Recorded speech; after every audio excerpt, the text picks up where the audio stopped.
السلام عليكم ورحمة الله وبركاته. اهلا بيكم في فيديو جديد معايا النهاردة. ان شاء الله النهاردة هتكلم معاكم باستفاضة عن خامات التطريز وايه الحاجات اللي ممكن نستخدمها علشان تفيدنا في التطريز او تخلينا نبدأ مشروع، او على الاقل اننا هنجرب نتعلم تطريز في بيتنا، نجدد في بيتنا او في ملابسنا او في حاجات اولادنا. ولكن قبل ما ندخل في الموضوع بتاعنا احب افكركم اللي ما عملش سبسكرايب للقناة يدخل يشترك ويفعل الجرس علشان توصلكم كل الفيديوهات الجديدة. واحب اشكر الناس اللي بتدعمني على الفيديوهات القديمة وعلى كل الكومنتس الكويسة جدا اللي بتشجعنا نعمل فيديوهات تانية. اول حاجة كده هتكلم عنها وهي انواع الطارات، والطارات انواعها كتير جدا ولكن هشرح لكم المتاح عندي النهاردة. اول حاجة، اول نوع من انواع الطارات وهي الطارة البلاستيك. الطارة البلاستيك بتبقى جامدة وبتشد القماش كويس، بس مشكلتها في اللون بتاعها، وكمان فيها منحنى داخلي كده. لو فكينا المسمار بتاعها بالشكل ده فيها منحنى داخلي كده بيعلم فيه القماش وبيسيب اثار مش بتروح بسهولة، وكمان صعب يعني ايه، ساعات بتبقى مطرزة بألوان مش ماشية مع لون الطارة. فانا مش بفضل، هي بتشد القماش وكل حاجة بس مش بفضل الشغل عليها. وكمان في انواع دلوقتي متاحة وسلسة، بيبقى في منها طبعا مقاسات كتيرة، تمام، بيبقى في منها 5 مقاسات تقريبا. وطبعا علشان نتغلب على اللون ده وعلشان يبقى في تناسق بينه وبين التطريز كنت بغلفه بخيط الخيش او خيط الكروشيه زي ما هتشوفوا كده. وبعد كده خلاص بدأت اعمل الطارات، او احب الطارة انها تكون خشب. الطارة الخشب حلوة جدا جدا. طبعا بنستخدم الطارة الخشب في حاجات كتير او في الديكور، ممكن اعمل منها تعليقة للباب زي دي. برضو لكم كل الفيديوهات اللي هتكلم عنها او تخص النهاردة شرح النهاردة في تحت الفيديو ان شاء الله. ومش هتحتاج تغطي اي حاجة فيه لان هو بيكون شكله جميل جدا. بعد كده هنتكلم عن الطارة العاج. الطارة العاج بتشبه شوية للخشب وبرضو بتكون سلسة وفيها المجرى ده، ولكن مش هضطر اغطيها زي الطارة اللي هي البلاستيك. ممكن اتعامل معاها معاملة الخشب وهتبقى كويسة جدا وهتوصل لي الهدف اللي انا عاوزاه. وبرضو في منها مقاسات كتير، تمام. هنيجي بعد كده للنوع اللي بعديه اللي هو السيليكون. الطارة السيليكون صراحة بتكون مميزة جدا انها تكون هدية، وفي طبعا منها انواع يعني حاولي تجيبي من حد مضمون شوية، علشان في سيليكون بيكون وحش وبيطبع على الهدوم وبيطلع الوان كده في الايد مش لطيفة. فده بيكون طقم على بعضه كده، هو منه الطقم اللي هو المدور بالشكل ده، وبيكون 4 مقاسات، وفي اطقم بتكون 3 مقاسات، بس انت على حسب بقى المكان اللي بتجيبي منه. دي بتنفع تعليقه في العربيه تهديها لحد، وانا الصراحه بفضل طالما هتودي هديه لحد فخليكي في السيليكون. وكمان عندنا برضو الطاره السيليكون فيه يعني شكل الدايره منها، وفي شكل بيضاوي بالشكل ده بيبقى مطاول كده. في طارات بتكون عريضه اللي هي بتكون ليها 4 حواف، ودي اللي بنستخدم عليها ابره البانش نيدل، او بنستخدم التطريز في مساحات واسعه زي منديل كتب الكتاب كده. بس ده ما يمنعش ان احنا ممكن نطرز عادي على اي حاجه ممكن تطرز على الطارات. في طارات دلوقتي برضو طارات من الخشب ومفرغه ومزخرفه كده، برضو تنفع هدايا، طابلوهات هدايا او كده، او لديكور البيت. ولكن لو هتقولي لي انت كمبتدئه تستخدمي ايه، هقولك استخدمي الطاره الخشب، تمام. وهاتي مقاسات صغيره مش كبيره، يعني المقاس اللي زي ده كده تقريبا ده مقاس 20، تمام. المقاس 20 ده هتجيبي كذا طارة وهتجربي وهتعلقي في البيت عندك حاجات ايه من صنع ايدك يعني. الطارة دي بتبقى كويسة اوي في الاماكن اللي هي الصغيرة. لو هتعملي سلاسل او كده، طبعا السلاسل انا شرحاها برضو في فيديو منفصل على القناة. لو انت حابة برضو تتعلمي وتعملي سلاسل من التطريز، فدي كل الحاجات دي موجودة على القناة لو حابة ايه تشوفيها.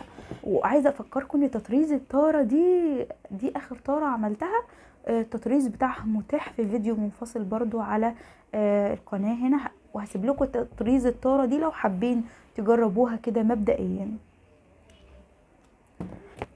كده احنا اتكلمنا على الطارات. هنيجي بقى دلوقتي نتكلم على انواع الخيوط. في انواع خيوط كتيره موجوده. في خيوط الدي ام سي، تمام، ودي سعرها غالي شويه.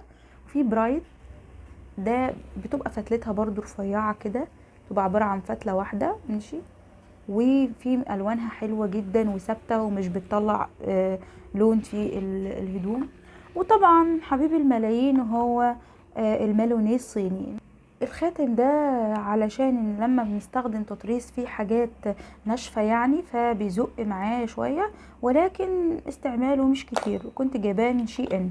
والكروت دي انا عاملاها في ورشه ليزر تقطيع خشب، علشان بدل ما اشتري الكروت العاديه اللي بتبقى البلاستيك دي وبتبقى بمبلغ كبير وبيبقى عدد قليل، فانا عملت 100 كارت، يعني حاطه الخيوط بتاعتي دي ولسه كمان باقي معايا كميه كبيره. انتي كواحده مبتدئه ما ينفعش تمسكي شله الخيط وتشتغلي منها على طول كده، لانها هتكلكع معاكي. فلازم تفتحي شله الخيط بالراحه، والطريقه الصحيحه هتلاقيها في الفيديو اللي انا رتبت فيها الخيوط دي.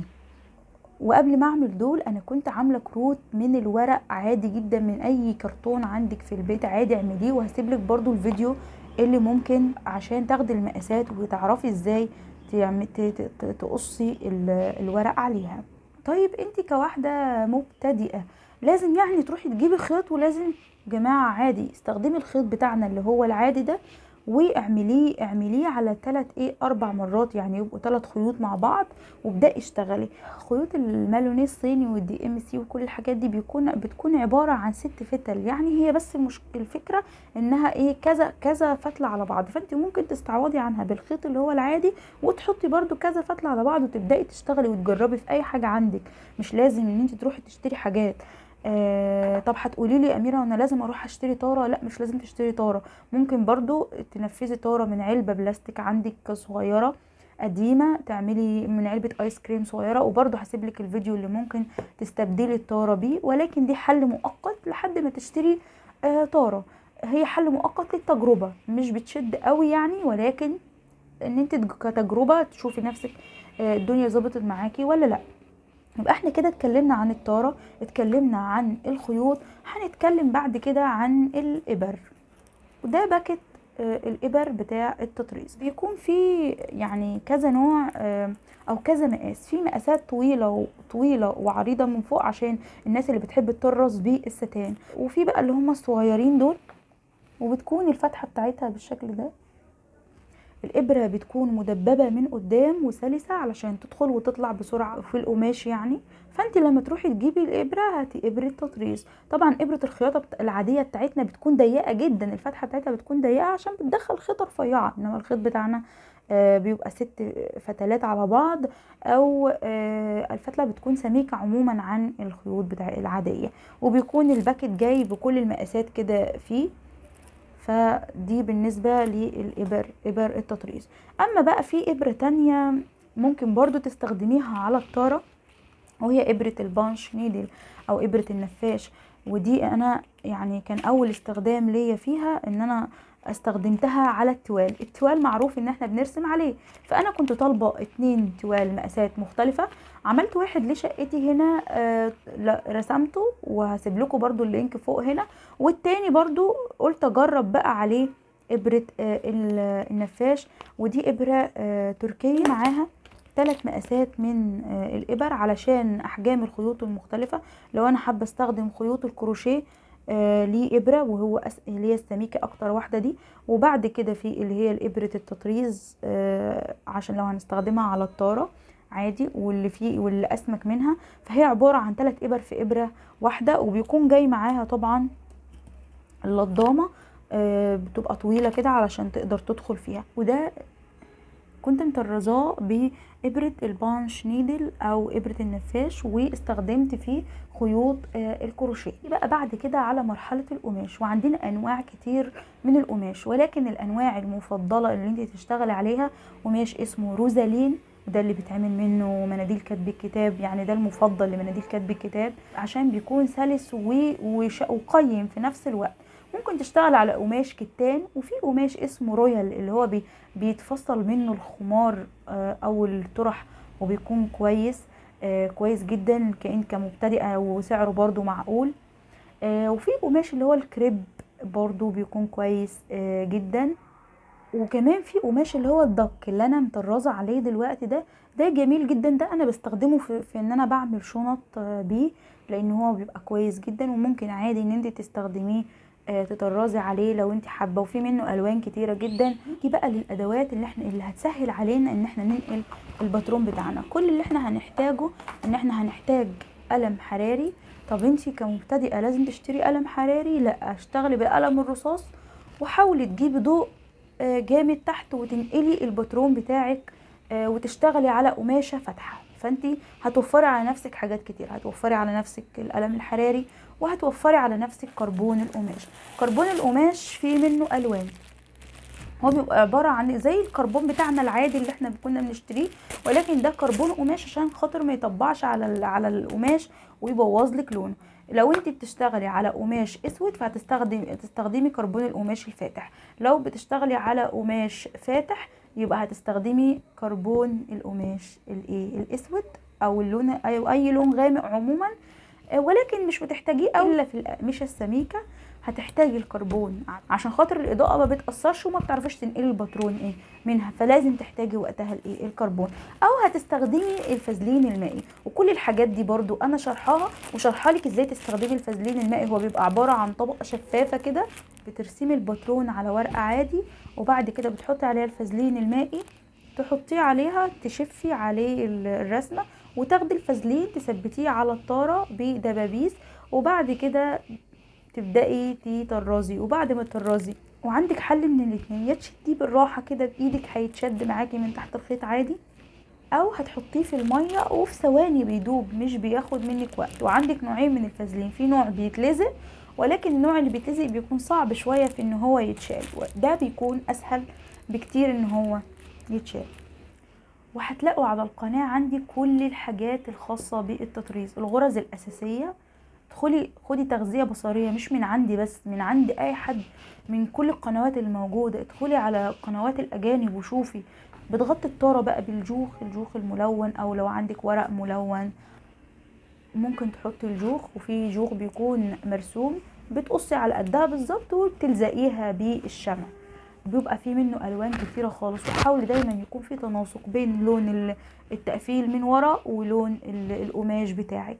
يعني مثلا انا شايفه ان ده ما ينفعش على ده، ولكن حد هيقول لي عادي هو مش هيبان. ماشي، انت لو هتعمليها لنفسك اوكي، كده كده هتتعلق عندك في البيت. طب هتعمليها لعميله؟ لا، لازم كل حاجه تكون مظبوطه زي ما هي وثقت فيكي علشان تطلعيها حاجه كويسه. لازم انت كمان تقدمي لها الحاجه على اعلى مستوى.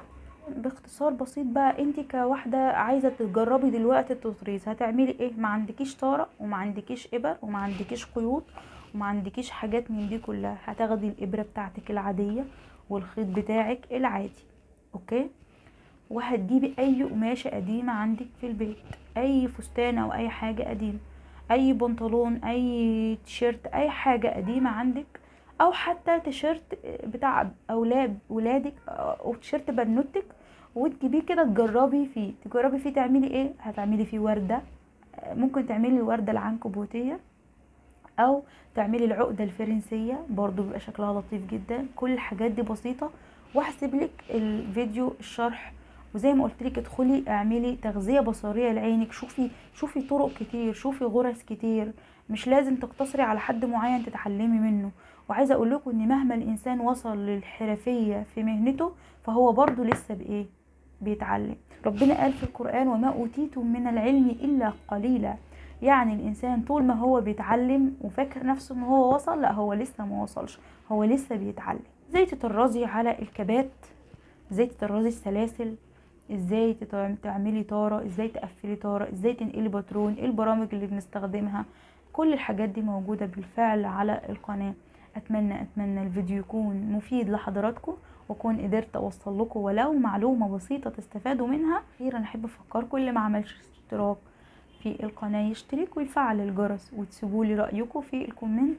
ولو عجبكم الفيديو ما تنسوش تعملوا لايك ليه علشان ده اللي بيرفع الفيديو وبيشجعنا ان احنا نعمل فيديوهات تانية. شكرا لحضراتكم والسلام عليكم ورحمة الله وبركاته.